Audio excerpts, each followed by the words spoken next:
Halo, Wilujeng Enjing Barudak. Hari ini kita akan belajar bahasa Sunda.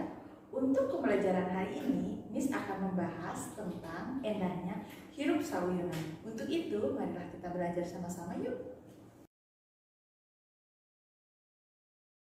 Anak-anak, sebelumnya kalian baca dulu ya panetan bahasa mengenai bulan puasa. Nanti kita akan mempelajari kamus alit yang ada di halaman 3.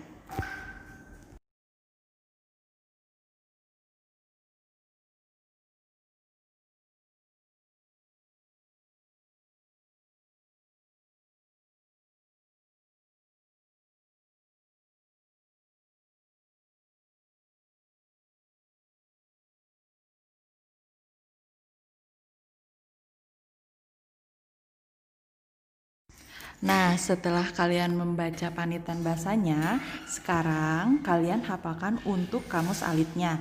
Ada kata baruka artinya membatalkan, dihudangkan, dibangunkan, ditompokkan, didekatkan, kaberangan, kesiangan, masigit masjid, mindeng sering, kucuas keciwis berbisik-bisik, nurutan meniru, salawasna selalu, sejen lain, tinggalin tertinggal, pangmindengna paling sering, pangpoyona paling nikmat.